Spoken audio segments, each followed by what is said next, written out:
Tonight, third wave hits. COVID cases spike over 3,000 a day amid warnings it's forecast to get much worse. A man arrested after a wild police chase through the southern suburbs and Adelaide Hills. Up they go. The Reserve Bank hikes rates by another 0.5%. The city and multiple suburbs told to brace for a messy weekend, with garbage collectors threatening to strike. And Nick Kyrgios slams into the Wimbledon quarterfinals, but not without controversy.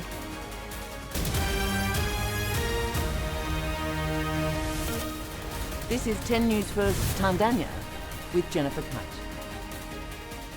Good evening. It's here. The COVID infection rate in South Australia is soaring as we enter a third wave in the pandemic. The state government is urging everyone to return to COVID protocols as deep concerns remain that the hospital system won't cope. Clear indication from the Chief Health Officer. SA is seeing the first signs of a third COVID wave. 3,141 new cases today, starting to increase a little bit. Releasing an updated COVID-ready model which predicts up to 6,000 daily cases within 3 weeks. We will face another wave of cases that we'll be managing.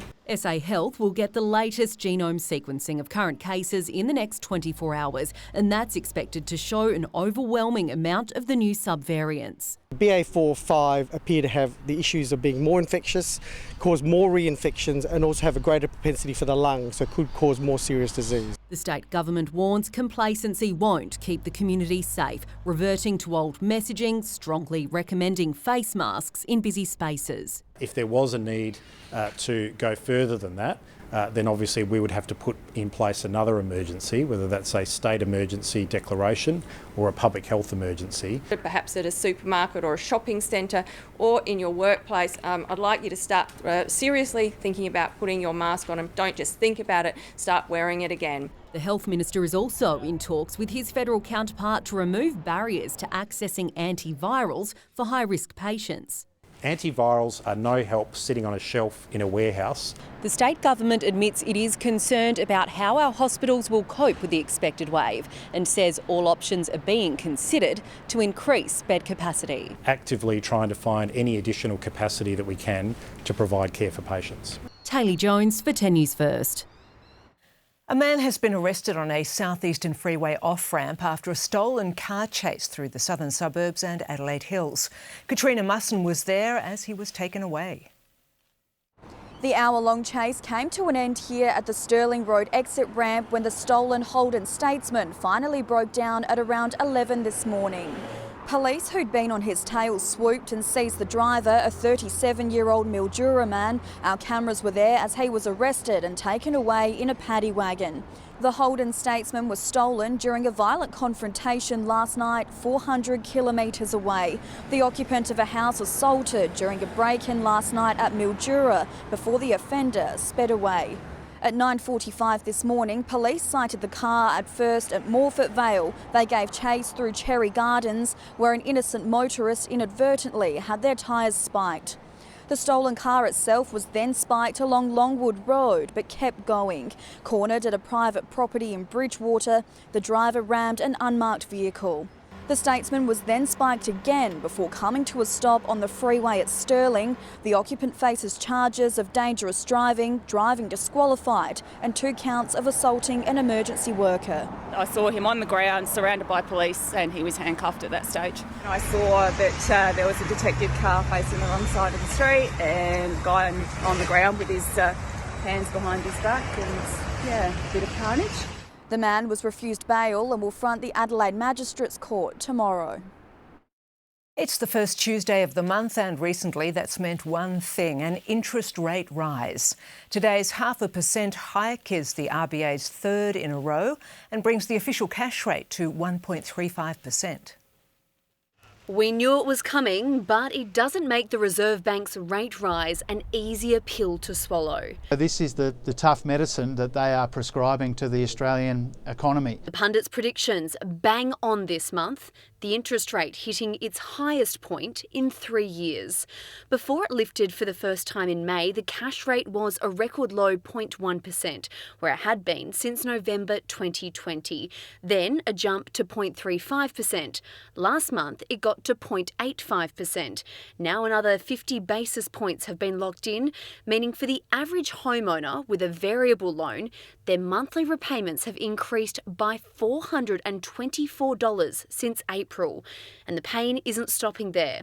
Most economists who weighed in believe the cash rate will peak at 2.5% or higher in the coming months. The idea is that you increase the cash rate and therefore reduce the spending capacity of households, which helps pull back inflation, which is around 5%, looking to get maybe to around 7%. The RBA needs to pull that back to kind of 2-3% within the next year or so. Which means a double whammy for homeowners, our houses and our household costs through the roof. It's not only important that the Reserve Bank tries to do the right thing, it is stunningly important that it explains it well to Mr. and Mrs. Australia. We've never borrowed this much. So before things get too high, many are wondering, to fix or not to fix? If you're not planning on doing anything for, say, the next 3 years with your home loan, but just making your repayments, then that's great. Fixed rate could work really well for you. My view of the world is that anything with a 3 at the beginning of it is going to be a good fixed rate for 2 or 3 years. Everybody's Home, a housing advocacy group, says it won't just be hard for borrowers. It's also really tough news for renters because we've got low vacancy rates, and it's quite likely that investors will pass on the cost of that interest rate increase. Economists, well, they don't muck around. There's already speculation about what August rate rise will be. And the big banks, they generally don't miss a beat either. If it's anything like last month, they're expected to raise their mortgage rates in the coming hours. Charlotte Goodlett for 10 News First. Investigators say it could be days before the cause of yesterday's fierce fire in a warehouse at Brompton is determined. Josh Webster has the details. Businesses in this Brompton industrial estate say fire crews are heroes, preventing a potentially catastrophic disaster. This morning, workers returning their workshops back to normal after fire ripped through an unused cabinet factory yesterday. If that got into the gin bar, that could have blown, as they store a lot of flammable liquids, and we're only a couple of buildings down, and if that had happened and got into the paint shop, that would have blown as well. The distillery sustained major roof damage from falling debris. However, it could have been much worse, crews managing to save a highly flammable distilling vat containing over 1,000 litres of alcohol. Yeah, we feel so lucky and grateful, to be honest. Praise the quick actions of the fire department. Once they found out from our neighbours that we were a distillery, they were quick to make sure that the fire wasn't going to spread. Investigators spent the morning taking photos and combing the scene for clues. Fire and police investigations are ongoing. However, at this stage, they do not believe the fire was suspicious. The New South Wales flood emergency is far from over. 24 areas around Sydney have been declared disaster zones, impacting 50,000 residents. Against expectations, rivers are still rising, forcing more evacuations, more rescues. This time we couldn't prepare, happened so quick. New rain on already saturated ground saw rapid rises in some catchments during the night, straining the rescue response. I'm entering the water now. Give me 5 minutes to traverse, over. And catching the reckless off guard. Another sleepless night. 2 o'clock this morning we decided to make our own decision to say, well, it's coming up too high, and had to start moving. The rescues continued today. Even as the rain eased a little, the danger remained high, the sheer volume of rainfall defying predictions. Some locations across New South Wales have seen, 800 millimetres over the last 4 days, and many over 500. This event is far from over. Please don't be complacent. People say the water this time has gone higher and risen faster than they have ever seen. This water has come through a lot faster than the past 3 floods we've had, and what it actually has done is gone to a lot more homes that weren't affected. But one critical number still stands at 0. We have not seen a loss of life through this emergency, nor have we seen any significant injuries. Once again, more than 1,000 SES volunteers are leading the charge, backed with the Defence Force and every other agency. And then there are the locals volunteering with whatever they have. though not everyone's instincts are so helpful. In the middle of last night, an emergency call came through pleading for rescue for people trapped on the roof of a house. An emergency response was quickly scrambled, but the call was a prank, and that has infuriated rescue authorities. It just puts our emergency services at risk of not being able to save those who really need it. For tens of thousands of families, hard decisions are coming. Do you still want to stay in this area, or has it just been too much? It's just too much. What can we do? And you can't just sail and go straight away, you know. The dangerous weather is now heading north to the Hunter Valley and the mid-north coast. Hugh Remington for 10 News First. Two 16-year-old boys have been arrested after a car was broken into at West Lakes. CCTV captured images of the suspects nearby last night. A resident saw a boy wearing a balaclava and gloves breaking into his vehicle. A third suspect is on the run. An elderly female driver has avoided injury after losing control and crashing her car into a podiatry business on Brighton Road at Hove. Police say she hit the accelerator instead of the brakes by mistake, but fortunately no one was hurt. The SES was called in to shore up the building. The damage bill is around $50,000. A life-saving donation of 70 defibrillators will be sent from Adelaide to Ukraine, where they'll replace vital equipment in hospitals destroyed during the Russian invasion. But they're also a heart monitor and can be used for ongoing monitoring. They do measure the levels of oxygen in people's blood and also the levels of carbon dioxide. So they are quite a complex and quite advanced piece of machinery. The donated equipment has recently been decommissioned by SA Ambulance Service. Some are already on the ground in Kyiv. A revolutionary light system is being rolled out to help keep people safe in gyms, hospitals and classrooms around the state. The company says the LED network can filter the air of pathogens like COVID and flu. It's been picked up by the Lyle McEwen Hospital and F45 Gym at Brighton. SA's emergency services have celebrated NAIDOC Week, today unveiling First Nations artwork on 4 of their sector's vehicles. While the art is presented as a whole, each piece represents a different emergency services agency telling their stories. The works were created by local Indigenous artist Jordan Lovegrove. Stephen's here now, and a blow for the Crows. Yes, Jim, one of their rising stars has suffered a setback. The details ahead. Also, Port's makeshift ruckman calls for proper reinforcements, and a couple of Aussies reach the quarters at Wimbledon. Thanks, Stephen. Coming up, Chicago police make a dramatic arrest after a mass shooting at a 4th of July parade, and more on the rate rises.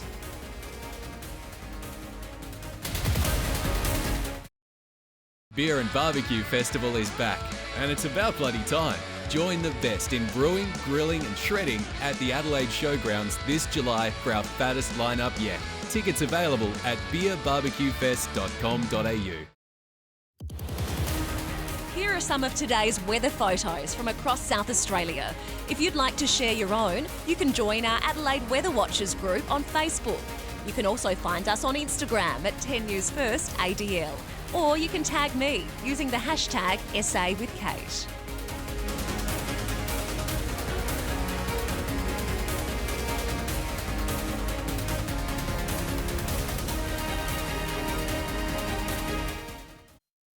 A 22-year-old man is in custody tonight after another horrific mass shooting in the United States, this time at a family parade celebrating America's Independence Day. It happened just to the north of Chicago in the affluent suburban town of Highland Park, home to about 30,000 people. 6 parade goers have so far been confirmed dead, while 25 others aged between 8 and 85 years old suffered gunshot wounds. The attacker's motive is still unclear, but his social media history is disturbing. Gunned down in the middle of the day at a parade that was all about celebrating America's freedoms. Our community was terrorized by an act of violence that has shaken us to our core. It happened just moments after the 4th of July event began, a gunman opening fire from a rooftop, sending terrified children and their parents fleeing for their lives.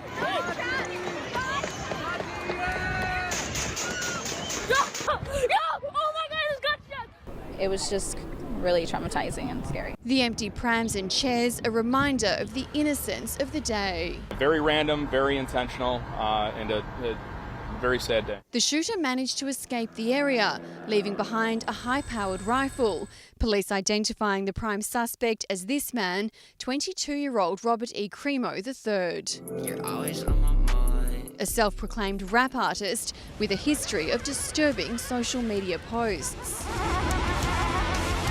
He was soon spotted in his car not far from the shooting and, after a brief pursuit, taken into custody. He said nothing. He had a very smug look. He seemed to be very calm, cool and collective. We're now just halfway through the year and already America has seen more than 300 mass shootings, an average of more than 11 a week. If this wave of gun violence continues at a similar rate, this will be the deadliest year on record. At a White House event celebrating the 4th of July, President Joe Biden was forced once more to offer condolences. But each day we're reminded there's nothing guaranteed about our democracy, nothing guaranteed about our way of life. But as America marks 246 years from the adoption of the Declaration of Independence, there does, sadly, seem to be one thing that is guaranteed. Unless there is significant change to the nation's gun laws, violence and terror will continue and many more innocent people will die. Catherine Firkin for 10 News First, New York. The flooding emergency in New South Wales is expected to have a national impact on the price of fruit and vegetables, with agricultural areas washed out. It's not only hit household budgets, with mortgage repayments going up too. Cherry tomatoes rotting on the vine, pumpkins perishing. The water's receded at this market garden and it's obvious the winter crops have been wiped out. It's estimated tens of millions of dollars worth of produce has been destroyed in the latest New South Wales floods. It's a big slice of the food we see on the shelves of our supermarkets and greengrocers. So, yeah, I think the scale of the impact will be major. The shortfall is expected to increase prices nationally, especially on greens such as broccoli, spinach and lettuce. Again. We'll certainly put further upward pressure on the prices of those fruit and vegetables that Australian families rely on. It keeps pressure on prices, which means it keeps pressure on the Reserve Bank. To combat surging inflation, the Reserve Bank of Australia has today lifted the official cash rate from 0.85% to 1.35%, with further increases to come. Today's news, I think, will be really difficult news, really tough news. For a lot of people around Australia who are already doing it tough enough. Economists say 3 consecutive interest rate rises have taken $27 billion out of the economy, while the minimum wage rise tipped in $26 billion. Money's gone in, money's gone out. We're just dancing the hokey pokey. Between interest rates, power bills, grocery and petrol prices hitting the hip pocket this year. What you don't need is the government in competition with households to borrow money. Substantial cost of living reliefs being promised in October's federal budget, but with so much debt, the Treasurer isn't pretending there aren't limitations to that support. Australians understand we are in for some months of difficulty. Chloe Bouris for 10 News First. School holiday airport chaos is worsening, with some flight delays now stretching up to 4 days. This morning in Perth, an Adelaide-bound Virgin flight was cancelled, with passengers told the next available direct flight's not until Saturday. Dozens of holiday flights have been cancelled, with a lack of trained staff and pilot fatigue being blamed. There are no second chances at 30,000 feet. These are the most trusted workers in the Australian economy, and they are now under pressure. Today, the Transport Workers Union joined forces with the Pilots Union to demand better conditions for aviation staff. And ahead in 10 News First, why an EasyJet plane had to be escorted to safety by a Spanish fighter jet. And Independence Day celebrations in the US, with the nation's capital lit up with a spectacular fireworks show.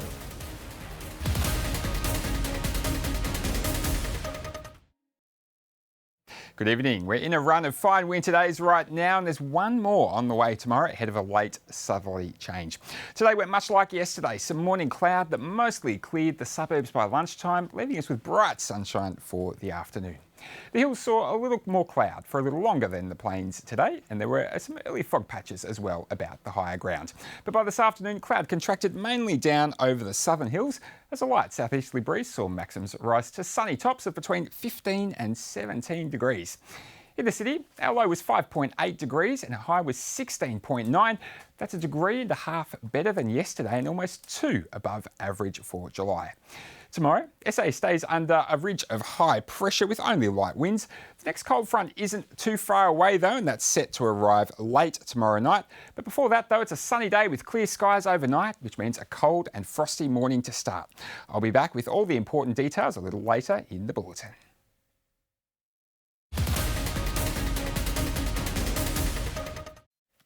A state of emergency has now been declared in the town of Akron, Ohio, in the wake of the fatal police shooting of a black man. 25-year-old Jayland Walker was shot more than 60 times as he ran away. Officers say they feared for their safety, claiming Walker opened fire at them first. It went from being a routine traffic stop to now a public safety issue. Why is my tax dollars paying for paramilitary equipment? That disgusts me. More than 50 protesters have now been arrested, while there are reports of significant damage to local businesses. Police in Copenhagen have charged a man with murder over yesterday's mass shooting in a shopping mall that killed 3 people. The 22-year-old is being held in a closed psychiatric ward as friends and family hold vigils for the victims. Police say the gunman was shooting at random and there is no indication of a terror motive. Russian President Vladimir Putin is urging his troops to forge ahead with the offensive. It comes after they took the key eastern Ukrainian city of Lysychansk yesterday, putting all of the crucial region of Luhansk in Russian hands. Meanwhile, video has emerged of the latest school to be struck by Russian missiles. It happened in Ukraine's second biggest city of Kharkiv. No deaths have been reported. Well, it was an unnerving experience for passengers on a commercial flight from London when it was suddenly intercepted by a Spanish fighter jet. It had been alerted to an alleged bomb threat made on social media by a British teenager travelling on the EasyJet plane. He was arrested upon landing, the threat turning out to be a hoax. Patriotism was on display in Washington, D.C. for Independence Day, with crowds appearing close to pre-pandemic levels. Federal Park Service officials say they've prepared for hundreds of thousands of visitors to the nation's capital. And at the White House, President Biden is hosting military families for a barbecue. Parades with packed sidewalks signalled a bustling return to normal this 4th of July. In Boston, the USS Constitution fired a 21-gun salute, while some in Tampa rallied against recent Supreme Court decisions. There's different ways to celebrate independence. In Washington, families reflected on the meaning of the day, 246 years after the adoption of the Declaration of Independence. It's nice to see people coming back together around similar values, around democracy. My father was in the military and he's since passed away. So for me, this is more towards like veterans and military. It's really interesting to see all the patriotism and everything is beautiful here. President Biden returned from his weekend at Camp David to host a 4th of July barbecue with military families at the White House.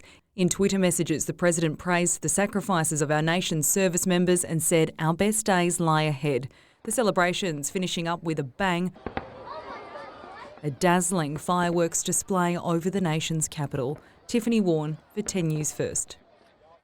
Coming up in 10 News First, the New South Wales flood emergency far from over. We'll cross to our reporter for the latest. Also, the fun new way to help children get to sleep and stay asleep.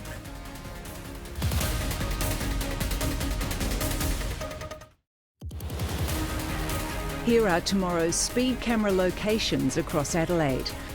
And a reminder that you can catch up on any of tonight's stories by searching for 10 News First Adelaide on Facebook or join the conversation on Twitter at 10 News First ADL.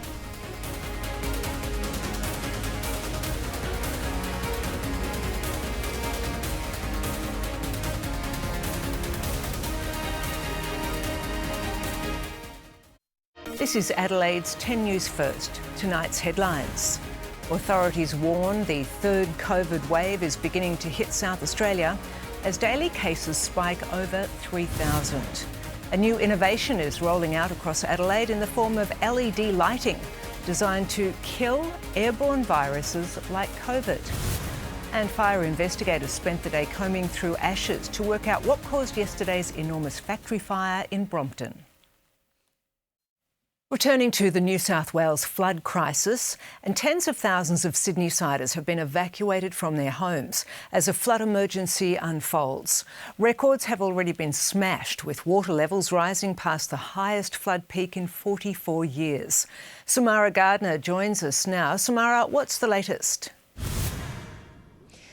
Jen, more than 55,000 people have still been forced from their homes, with 103 evacuation orders still in place. Here, where we are in Windsor along the Hawkesbury River, the river here has only just started to peak, and that's at 14 metres, a height that hasn't been seen since the 1970s. Now, the rain is starting to ease today, but that doesn't mean the danger is going anywhere. In fact, there's so much water about that emergency services are saying that it will be dangerous for days to come. This water is not going anywhere fast. And while the weather system is moving north, so too is the threat. There's concerns now for the Central Coast, the mid-north coast and the northern rivers, which of course was devastated earlier this year. So no relief yet for the residents of New South Wales. OK, thank you very much, Samara. Wild and dangerous seas are continuing to hamper a rescue operation for a huge bulk carrier, which has been floundering off the coast south of Sydney for a second day. Things became even more difficult overnight when a tugboat's tow line snapped, forcing authorities to abandon a plan to move the Portland Bay into deeper waters to carry out repairs. The ship's engine failed yesterday, leaving the vessel in danger of washing onto rocks in the Royal National Park. Well, our favourite holiday destination is in the grips of a cold snap as winter sweeps through Queensland, the likes of which haven't been seen for decades. Record temperatures have fallen over much of the state, and there's every chance the cool change will stick around for some time yet. So much for beautiful one day, perfect the next. Really cold. It's strange times when it's balmier in Melbourne than it is in Brisbane. She's got 2 or 3 layers on underneath her raincoat, so pretty chilly. Freezing cold out here. Yes, it is. This cold, wet snap is chilling us to the bone. I've got 2 doonas on my bed right now. July records have tumbled, with maximum temperatures in some parts of the state the lowest in 50 years. Dalby shivered its way to 9 degrees and Gympie 13. In Kingaroy, the mercury made it to just 9. Mackay and Rocky got to 12, as did we in Brisbane. So we have quite a cool and dry southerly wind across the state. The second is we have a really extensive cloud band sitting over us. So that cloud band really blocks the sun out, stops all that heating from occurring. This is the winter wonderland winemaker Mike Hayes woke up to in Stanthorpe this morning. Freezing cold. And as we speak, it's starting to sleety rain, down here now. And it's becoming, and all the tourists are running back inside. Look, I think there's snow on the way this year. He didn't have the luxury of a sleep-in a nice warm bed. You have to prune. Weather can't stop you, because if you're waiting for a sunny day, it may never come. So you just got to keep going. You can pick the out-of-towners. Expected it to be warmer, but I've been caught out, so. We're from Mildura, Victoria, and we've popped up here thinking we'll escape our cold weather, but it's quite cool and wet. Taking the sun out of the Sunshine State. Tourists not impressed the Gold Coast isn't quite living up to its name. We've been trying to keep warm because we came up here for a bit of sun and it's been no better than at home. Jason doesn't mind the big chill though. His heating business is just warming up. Been actually really busy. Phones have been sort of ringing off the hook, and yeah, as soon as it gets cold it's just nuts. And you can forget about tropical Queensland. Well, it's always fantastic to be here, although I usually come up in the winter to escape the cold, and it's really, really cold today. Townsville over the last 24 hours only saw a maximum of 15.1 degrees, so that is the coldest July day they've ever experienced. But you might not need that heater on for too much longer. Warmer weather is on the way. Come tomorrow, temperatures are likely to be much closer to the winter average, and that's likely to last until at least Monday. But don't put away your winter woolies. Another cold snap could be on the way after that. Amanda Hart for 10 News First. Getting your children to sleep and to stay asleep could be as easy as reading a bedtime story. The Murdoch Children's Research Institute has launched a book range tackling sleep problems. A bedtime story 20 years in the making. But these are not just a simple lullaby, these are actually the sleep strategies, but presented in a fun, engaging story. The Murdoch Children's Research Institute has launched Sleep with Kip, a collection of 6 books designed to tackle a range of childhood sleep problems and develop healthy sleeping patterns. So the books are targeted at 3 to 8 year olds, and they're not just for kids who might have sleep problems, but it's really to get kids into good sleep habits so that they sleep well and their parents sleep well as well. A father to 3 boys, Samuel Holt knows the struggles of bedtime all too well. So we just toughed it out like most parents, and you kind of work out the hard way how to solve the problem, or eventually it solves itself. But that was many months of misery. Not going to sleep without a parent, not staying asleep and getting up too early are just some of the problems the books tackle. When you're tired, everything suffers. I think your relationship suffers, your relationship with your kids suffers, your work, your health. The books were launched following clinical trials and 20 years of research, with colourful illustrations and storylines to keep kids captivated. And unless the kid's engaged and wants to change their sleep, they're not going to do it. So these books have been written with kids' development and their imagination in mind. Experts say the bonding time before bed is also important, and urge parents to put the iPad away. Screen-free time as well is really important because we know that the screen light blocks melatonin, which stops us going to sleep. So bedtime stories are really important. Brendan Crew for 10 News First. Now Stephen's back with sport, and it was a tense day for Australia at Wimbledon. Yeah, it was, Jen. Nick Kyrgios and Ajla Tomljanovic are through to the quarterfinals, but heartbreak for Alex de Minaur. Also, a star Lion faces the tribunal. A Hawks veteran says he wants to stay. The Bulldogs refusing to hit the panic button. And speaking of dogs, he's done it again. Joey chows down to another title.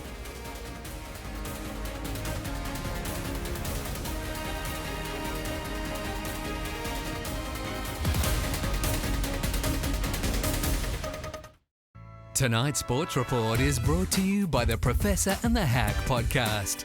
It's politics without the spin.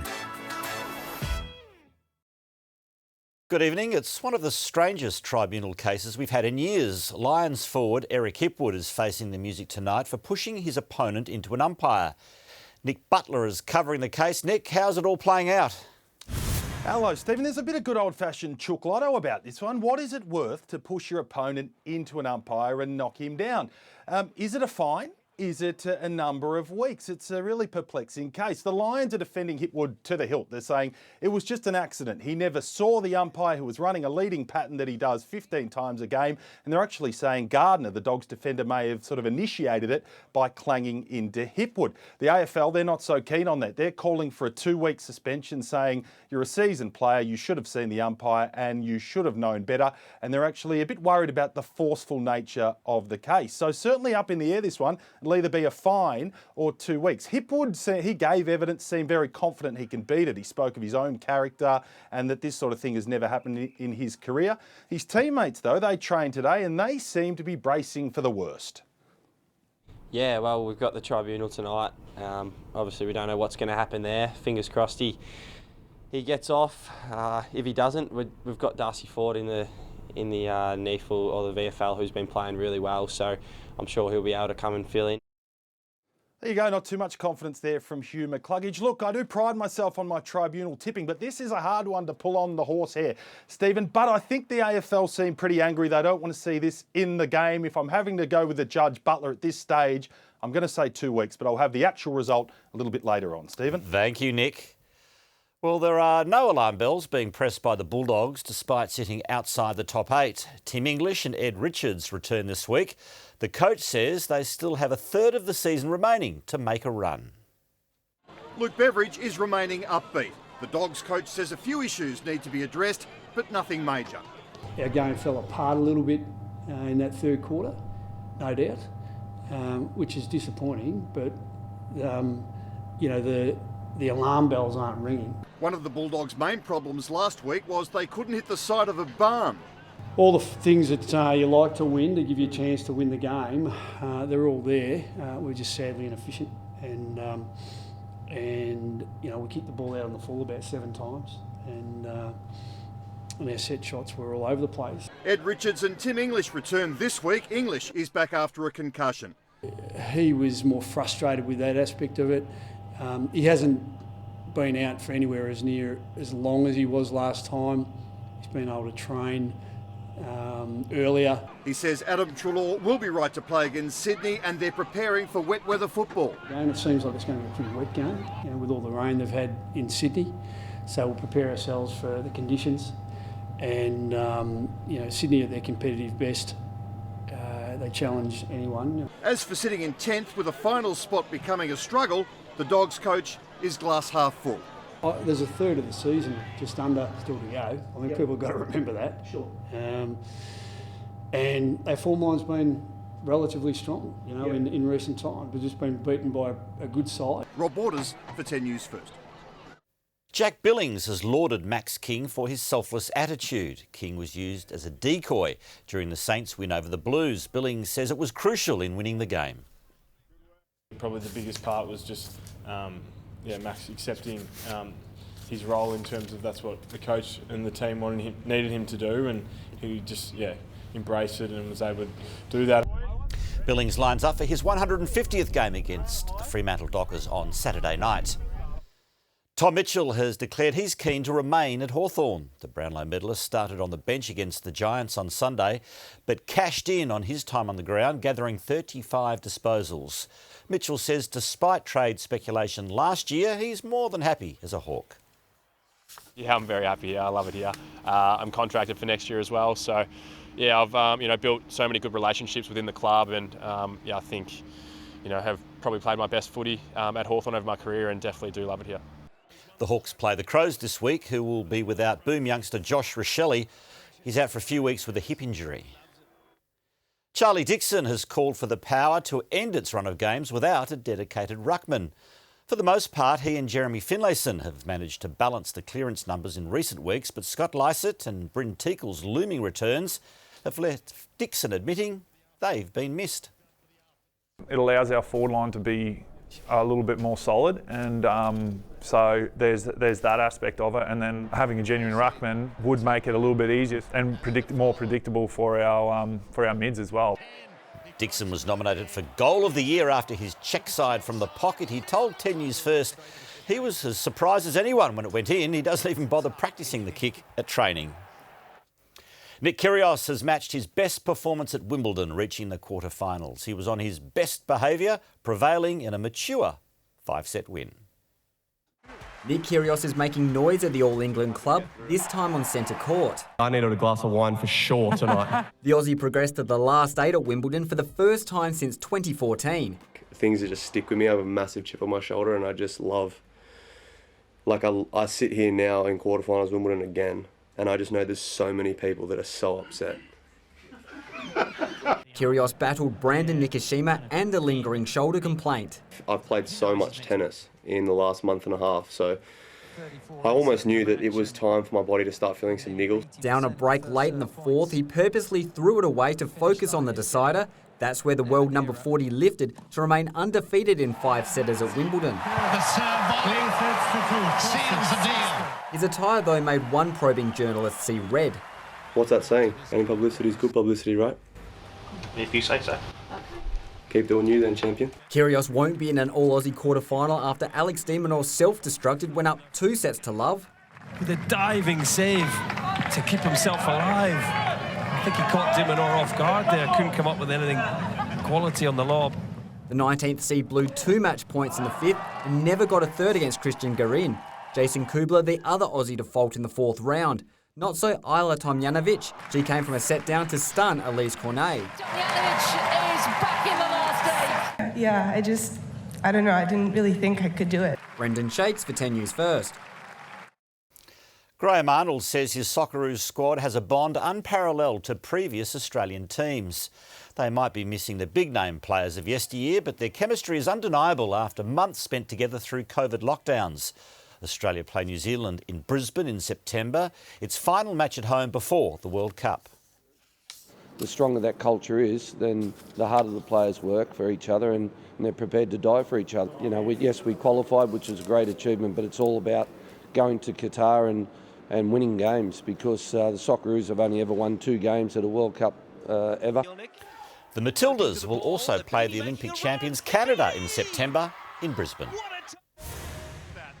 True greatness is hard to find, but when you win the same event for the 15th time, there's no denying your champion qualities. This is Joey Chestnut dominating the World Hot Dog Eating Contest again, knocking down a lazy 63 dogs in 10 minutes to absolutely munch the opposition. Look to the left of your screen, Joey Chestnut, the Knee Plus Ultra of Human Achievement, going to get north of 60 and pick up another belt. For now, George takes us home with Joey Chestnut. He even took down a protester while on crutches, so Joey and ladies champion Mickey Sudo, whose 40 hot dogs would have had her on the men's podium, also inhale our play of the day. Jen, I don't know what their cholesterol numbers are like, but I'm tipping they're not very good. That's sport? That's it, of course. Thank you, Stephen. Adam's back after the break with all our weather details.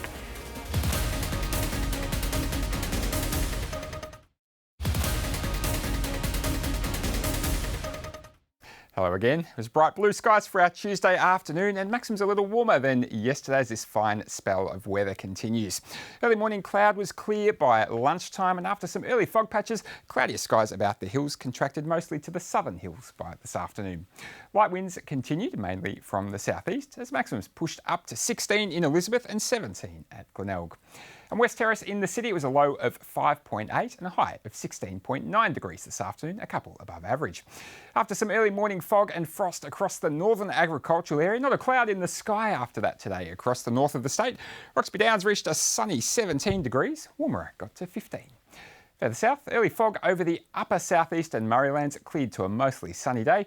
Partly cloudy though over the lower southeast and KI, Mount Gambier a top of 16. On satellite, there's cloud and showers with a cold front in Perth today, while thick cloud still covers the east coast. The heaviest rain today was around Newcastle and the Hunter district, north of Sydney. But further north even, grey skies and rain are bringing record cold weather to Queensland. Believe it or not, Adelaide was warmer than Brisbane all day today. If Brisbane stays below 12.6 degrees till 9 a.m. tomorrow, that will make today their coldest day in 22 years. Townsville yesterday had their coldest July day on record. There's even been record July rain in Cairns yesterday as well. Tomorrow, sunshine returns to the Queensland coast, but showers remain for New South Wales as another low develops out over the Tasman Sea. The south remains fine and settled underneath high pressure, but today's cold front in Perth reaches SA late tomorrow night, although it is weakening. Around the country tomorrow as NAIDOC week continues, a possible shower in Meanjin back up to 21 degrees. Showers continue for Gadigal country, a top of 18. Here in Naarm, a sunny 16 on the way, and here in Tandanya, a partly cloudy 14 degrees. To South Australia, and a calm and clear night means a very cold morning on the way tomorrow with widespread inland frost ahead of a dry and mostly sunny day. Down to -3 in Roxby Downs and close to freezing elsewhere ahead of maximums in the mid-teens. Inland frost further south as well, and areas of morning fog over the eastern agricultural area. As that cold front arrives, we could see an evening shower along the southern coast. Mount Gambier is heading for 14 degrees. Across Adelaide, you'll need your thick doonas and electric blankets tonight. We're down to just the low single digits. The payoff for a frosty morning tomorrow, though, is another mostly sunny day, but we will see some afternoon cloud with the chance for a late shower over the southern hills. A calm day out on Adelaide waters tomorrow with light and variable winds below 10 knots and seas staying below ½ a metre. In the city, clear skies overnight as we drop to just 3 degrees. Then a partly cloudy afternoon on the way with a high of 14. To the outlook, it's a shower or two on Thursday once as that cold front reaches the city, top of 15, light showers on Friday. Returning now to the stories making news in Adelaide this hour. The third COVID wave, health authorities have warned it's begun to hit South Australia, with daily cases now over 3,000. A man arrested by police on a southeastern freeway off-ramp after a stolen car chase through the Adelaide Hills.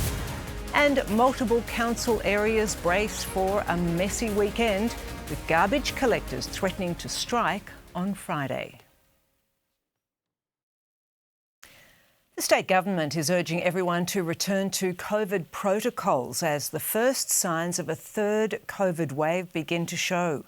Taylor Jones joins us live now. Taylor, why are authorities so concerned? Jen, we'd been warned about this third wave of COVID hitting the state, and seems we've seen the first signs of it today with a spike in case numbers, over 3,000 today.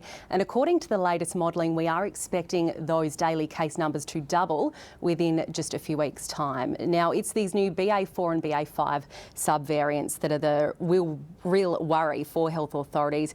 We know they're already out in the community. They are more infectious. There's also more of a chance for reinfection. And of course, with our hospitals already at capacity, authorities say it's now about trying to slow this next wave. So today they were reverting to old messaging.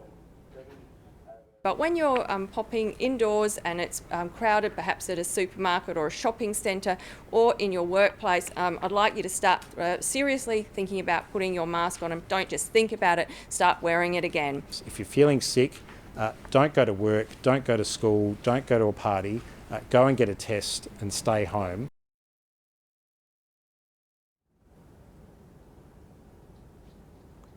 Now today, both the state and federal governments have been in talks about also trying to remove some of the barriers to accessing antiviral medications, particularly for those at high risk. The state government is saying they're absolutely no use to anyone on shelves. Jen?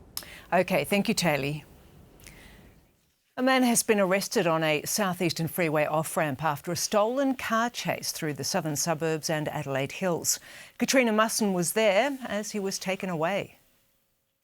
The hour-long chase came to an end here at the Stirling Road exit ramp when the stolen Holden Statesman finally broke down at around 11 this morning.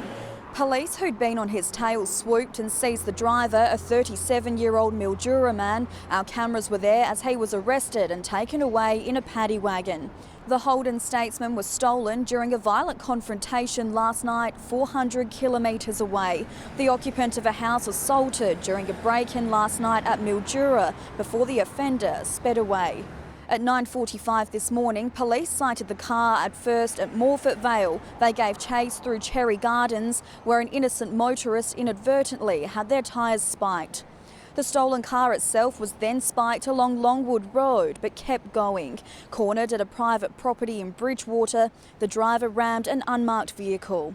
The Statesman was then spiked again before coming to a stop on the freeway at Stirling. The occupant faces charges of dangerous driving, driving disqualified, and 2 counts of assaulting an emergency worker. I saw him on the ground surrounded by police and he was handcuffed at that stage. I saw that there was a detective car facing the wrong side of the street and a guy on the ground with his hands behind his back, and yeah, a bit of carnage.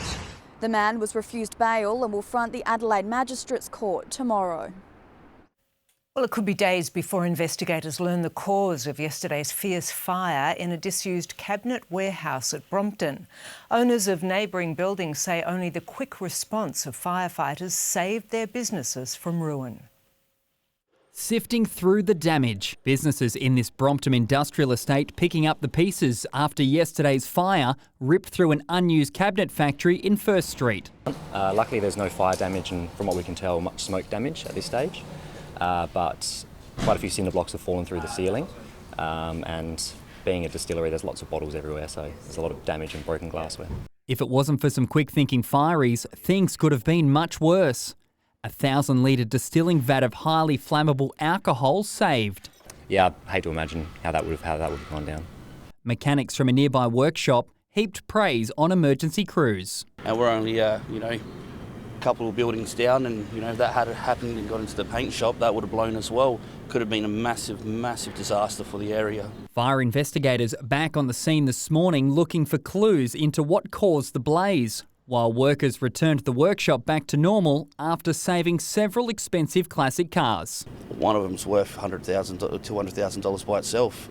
We've moved a few cars out, as you would have seen, 5 or 6 engines. Some of those engines could be $40,000 each. The investigation continues, but because of the extensive debris from the fire, determining a cause could take days. Yeah, we feel so lucky and grateful, to be honest. Josh Webster for 10 News First. There's more pain for mortgage holders, with the Reserve Bank announcing a 0.5% hike. It's the third rise in a row, bringing the official cash rate to 1.35%. We knew it was coming, but it doesn't make the Reserve Bank's rate rise an easier pill to swallow. This is the tough medicine that they are prescribing to the Australian economy. The pundits' predictions bang on this month, the interest rate hitting its highest point in 3 years. The cash rate was a record low 0.1%, where it had been since November 2020. Then a jump to 0.35%. Last month it got to 0.85%. Now another 50 basis points have been locked in, meaning for the average homeowner with a variable loan, their monthly repayments have increased by $424 since April. And the pain isn't stopping there. Most economists who weighed in believe the cash rate will peak at 2.5% or higher in the coming months. So before things get too high, many are wondering, to fix or not to fix? If you're not planning on doing anything for, say, the next 3 years with your home loan, but just making your repayments, then that's great. Fixed rate could work really well for you. Economists, well, they don't muck around. There's already speculation about what August rate rise will be. And the big banks, they generally don't miss a beat either. If it's anything like last month, they're expected to raise their mortgage rates in the coming hours. Charlotte Goodlett for 10 News First. Suburban and city streets could soon be overflowing with rubbish as garbage collectors walk off the job. Drivers have rubbished a low-ball pay offer and will take industrial action impacting almost 50,000 residents and businesses. A wheelie war set to cause a stink. You're going to get a bit smelly, isn't it, after a little while? 50,000 rubbish bins full to the brim could stay that way, with 60 cleanaway drivers threatening to storm off the job this Friday. There's going to be massive impacts. It's going to be widespread across the greater metro area. The messy dispute between the Transport Workers Union and the country's largest waste company reaching crisis point over employee conditions and a 4% pay increase. Incredibly frustrating. Like I said, we're almost 12 months in and the company has essentially not agreed to anything at this stage. Everybody deserves their piece of the pie, don't they? Everybody, They deserve to earn fair money to be able to pay their bills. Good for them to get a decent wage. Maybe it's got to this point where I guess they have to do that, so yeah, it's unfortunate. 4 major councils will be affected, including Charles Sturt, Marion and Port Adelaide Enfield. In a statement today, Cleanaway says it will continue to negotiate but flag disruptions to collections, while the union remains optimistic a resolution can be reached. We reached out to the company yesterday and said, look, we are happy to meet at any stage this week. Please come back with a fair offer to avoid these stoppages. If your rubbish is affected by the potential strike, local councils are urging residents to leave your bin on the street, as it will be empty the following day when drivers return to work. The environment's going to be a pretty smelly place to be around. Jace Kemp for 10 News First. A life-saving donation of 70 defibrillators will be sent from Adelaide to Ukraine, where they'll replace vital equipment in hospitals destroyed during the Russian invasion. But they're also a heart monitor. It can be used for ongoing monitoring. They do measure the levels of oxygen in people's blood and also the levels of carbon dioxide. So they are quite a complex and quite advanced piece of machinery. The donated equipment has recently been decommissioned by SA Ambulance Service. Some are already on the ground in Kyiv. Well, the fight against COVID and flu has taken on a new light, with a revolutionary air purifying system using LEDs being rolled out in SA. A gym franchise and now the Lyle McEwen Hospital are among the first to jump on board. Heavy breathing in the gym has never been easier, with first-of-its-kind LED ceiling lighting promising to eliminate 99.95% of pathogens. Yeah, I call them the COVID killers. A load off the shoulders of fitness fanatics who have been virus shy. It's because you're in a small space, you're all together, working out, sweating. So yeah, it does make you a little bit nervous with everything going on. And a lot of people were fearful being close to other members that there is that risk of, the transmission of COVID. So having the lights has been a great tool to make our members feel safe. As well as providing lighting, the Ether system from company Peerlight has a 3-step ventilation program that circulates air and scrubs out harmful viruses. There's a fan in them, but it's very quiet. We run them all session. We actually run them all day. We've actually had clients comment that the room feels cleaner and fresher by having them in. Just when they were going in and wondering what they were all about and then finding out it was a filtration system, it's fantastic. Just an extra level of safety. Given the success of the lights here, there are now plans to install them in some hospitals, classrooms and even office spaces. 33 units have been installed at the Lyle McEwen Hospital in Adelaide's north, a shot in the arm as COVID cases rise. Having the filter clean out any germs is a bonus for us. Jodie Oddie for 10 News First. SA's emergency services have celebrated NAIDOC Week, today unveiling First Nations artwork on 4 of their sector's vehicles. While the art is presented as a whole, each piece represents a different emergency services agency and tells their stories. The works were created by local Indigenous artist Jordan Lovegrove. Well, Stephen's back now with a look at tonight's sport. Thank you, Jen. Josh Rochelle won't tackle the Hawks this week. We'll tell you why after the break. Also, Charlie Dixon reveals the formula to help power forwards. And Nick Kyrgios has a message for his critics as he moves into the Wimbledon quarterfinals.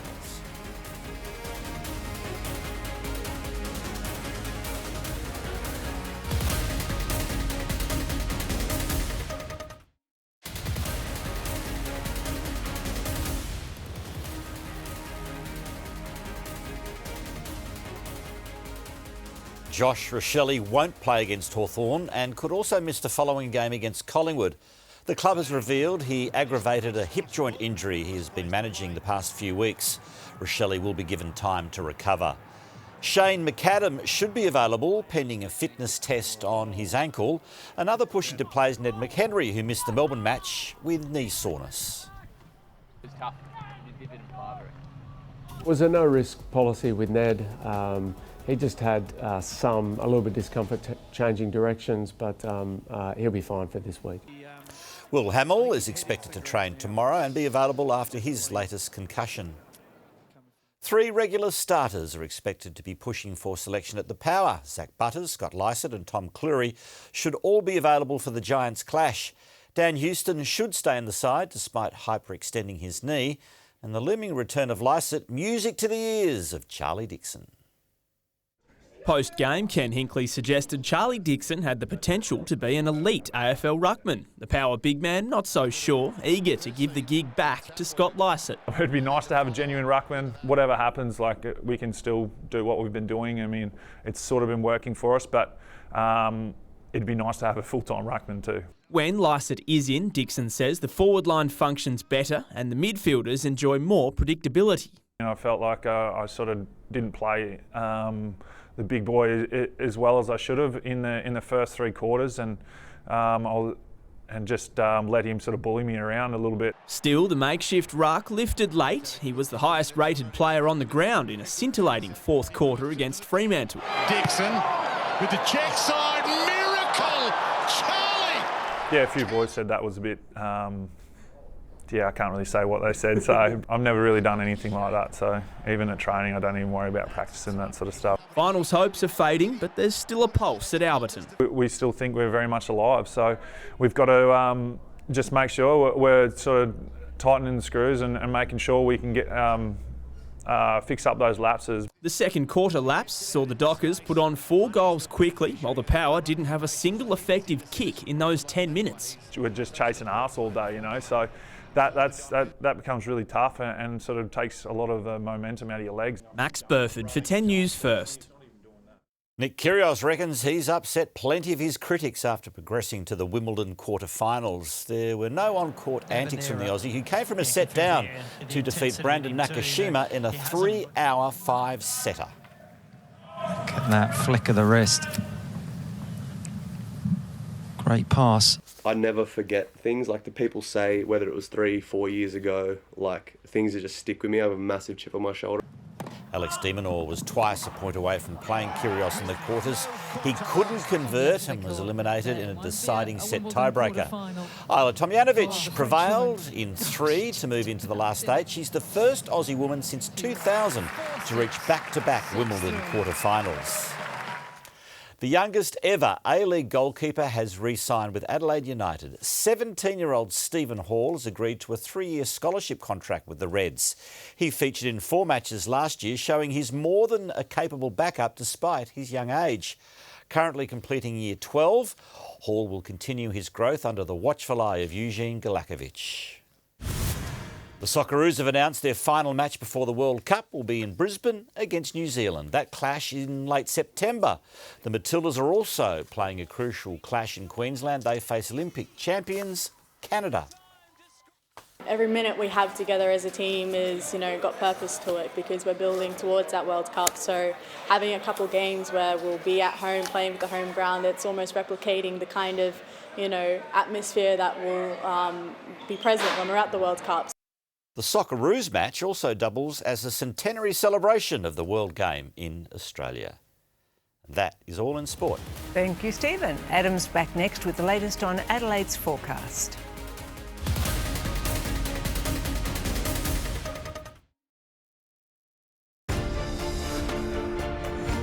Switch on 8 a.m. weekdays for 10 News First Breakfast. Adam's back now with the weather. Adam, a frosty morning on the way. Yeah, that's right, Jen. Might need that extra blanket tonight as Adelaide drops down to the low single digits. In the city, the mercury is already starting to fall, back to 12 degrees right now. Earlier today, the top was 17. On satellite, a cold front crossed the southwest corner today, while on the east coast, rain was focused north of Sydney around Newcastle. Thick cloud and rain further north are bringing record cold weather to eastern Queensland. Today reached just 12 degrees in Brisbane. Tomorrow, though, sunshine does return to the Queensland coast as showers remain for the New South Wales coast, while another low develops over the Tasman Sea. The south remains settled beneath high pressure, though, but this cold front is approaching from the west. It will arrive along SA's southern coast late tomorrow night. Around the country tomorrow as NAIDOC week continues, more showers across Gadigal country, a top of 18 degrees. In Naarm, a sunny 16 degrees on the way, and here in Tundanya, a partly cloudy 14-degree day. To South Australia, and a calm and clear night means a very cold morning with that widespread inland frost ahead of a mostly sunny day. Down to -3 in Roxby Downs and close to freezing nearly everywhere else. There's maximums tomorrow in the mid-teens across the north of the state.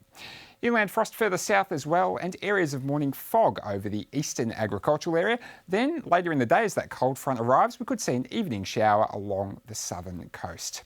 Across Adelaide, it is a frosty morning with overnight lows of just 2, 3 or 4 degrees. That frost more likely in the northern suburbs. After that, it's another mostly sunny day, but we will see some afternoon cloud develop with the chance of a late shower over the southern hills and suburbs. Maximums tomorrow around the 13-degree mark. In the city, clear skies overnight with a low of just 3 degrees in Adelaide. Then a mostly sunny morning followed by a partly cloudy afternoon, heading for a high of 14, a few degrees cooler than today. To the outlook, and there's a shower or two on Thursday once that cold front reaches the city, a low of 7 and a top of 15. A couple of light showers continue on Friday, but Saturday's looking dry and partly cloudy, ahead of a bright and mostly sunny day on Sunday, heading for 15 degrees. But Jen, frosty tomorrow morning, very chilly. Rug up. OK, thank you, Adam. And that's Adelaide's 10 News First for now. I'll have updates throughout the evening. For now, from the team, good night.